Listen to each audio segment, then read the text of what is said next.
Hello friends, എല്ലാവർക്കും all master Malayalam YouTube ചാനലിലേക്ക് സ്വാഗതം. ഇന്ന് ഞാൻ എത്തിയിട്ടുള്ളത് ക്ലാസ് 10 മലയാളം സെക്കൻഡ് അടിസ്ഥാന പാഠാവലിയിലെ ഇന്ന് നടന്ന എക്സാമിൻ്റെ ആൻസർ കീ ആയിട്ടാണ്. അപ്പോൾ നമുക്ക് അതിലേക്ക് കടക്കാം.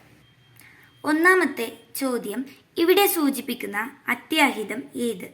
ഉത്തരം, കൊച്ചു ചക്കരിച്ചിയെ വെട്ടി നീക്കാൻ തുനിഞ്ഞത്.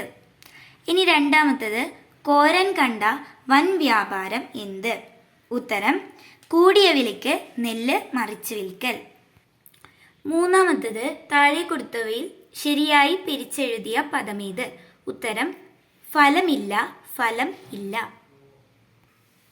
ഇനി നാലാമത്തത്, തൊട്ടു വായിച്ചാൽ അശുദ്ധം എന്ന് തോന്നിയത് എന്താണ്? അമ്മയുടെ എഴുത്തുകൾ. അഞ്ചാമത്തത്, മത്തായിയുടെ ഈ മാറ്റത്തിന് കാരണമെന്ത്? ഉത്തരം, പുരവയ്ക്കാനുള്ള സ്ഥലത്തിൻ്റെ ആവശ്യം.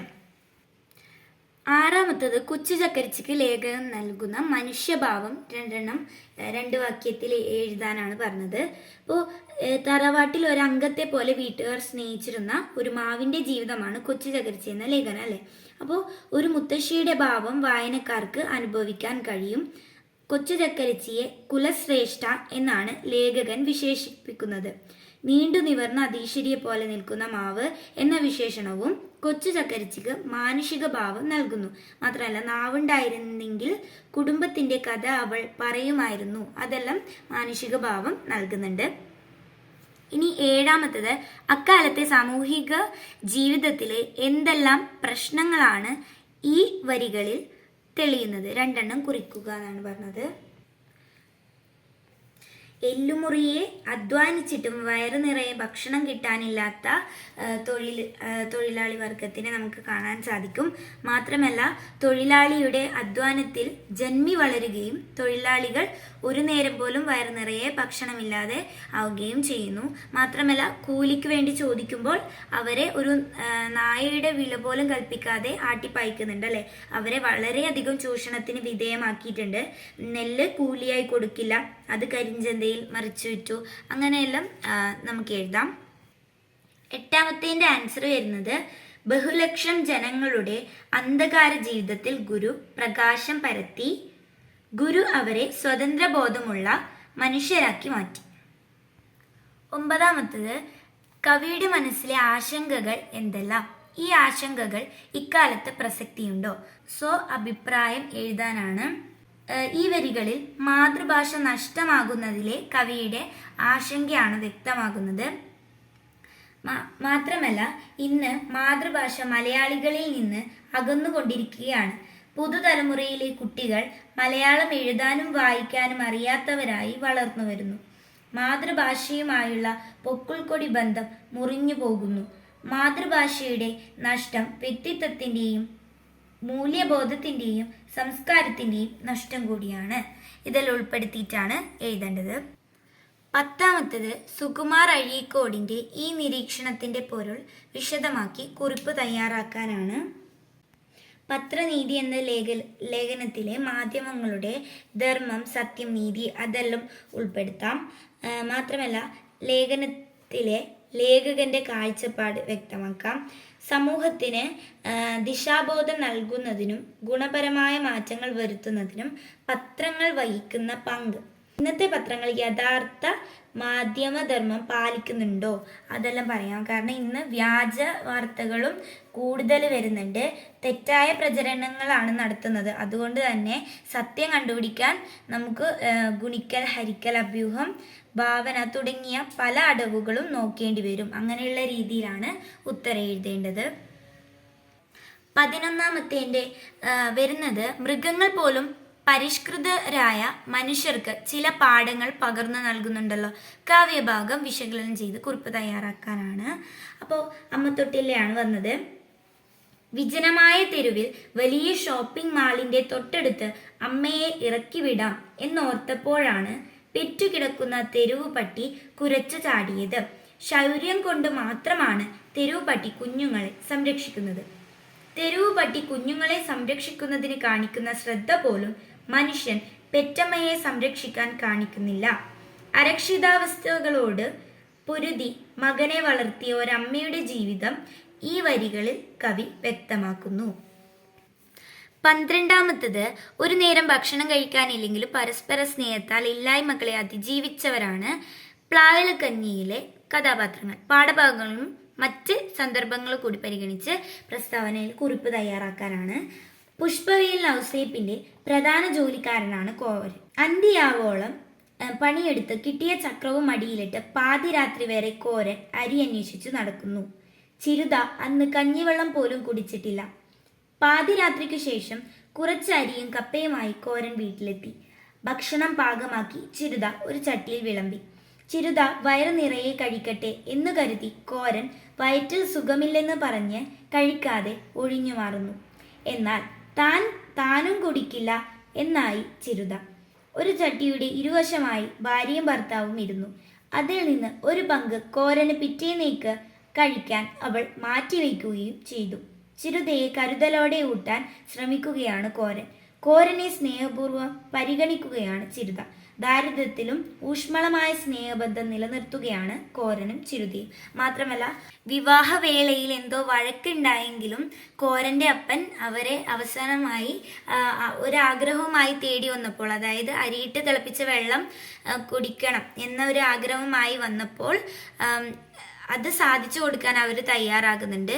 ആ ദേഷ്യമൊന്നും മനസ്സിൽ വെക്കുന്നില്ല. അപ്പോൾ അതെല്ലാം ഉൾപ്പെടുത്തിയിട്ടാണ് എഴുതേണ്ടത്.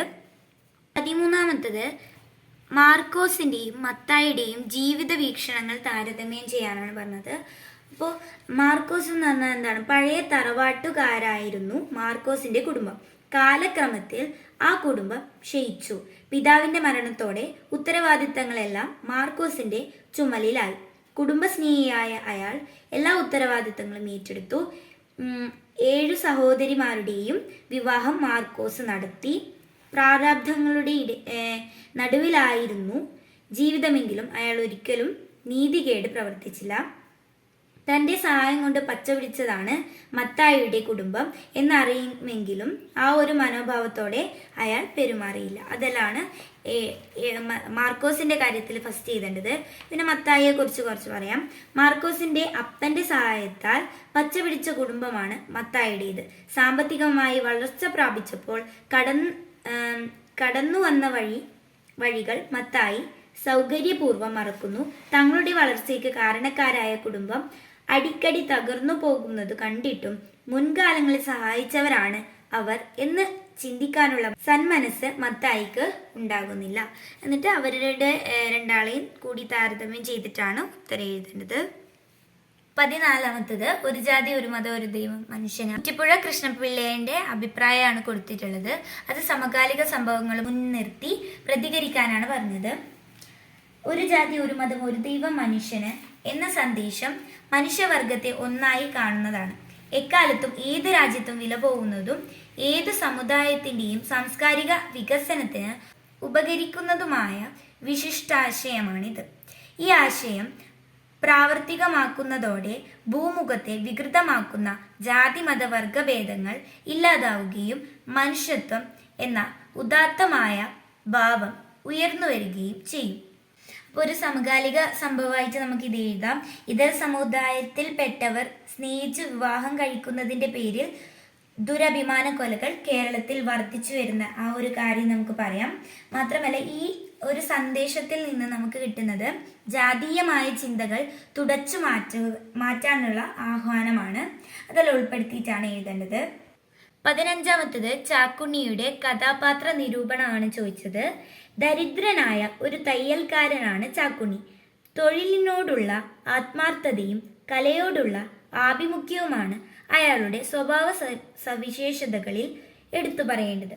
3 പതിറ്റാണ്ടായി നൂല് കോർത്ത് കുഴിഞ്ഞുപോയ കണ്ണുകൾ എന്ന കഥാവാക്യം ചാക്കുണ്ണിയുടെ രൂപം വ്യക്തമായി വായനക്കാരുടെ മനസ്സിൽ പറിച്ചിരുന്നു. അപ്പം അതെല്ലാം എഴുതാം.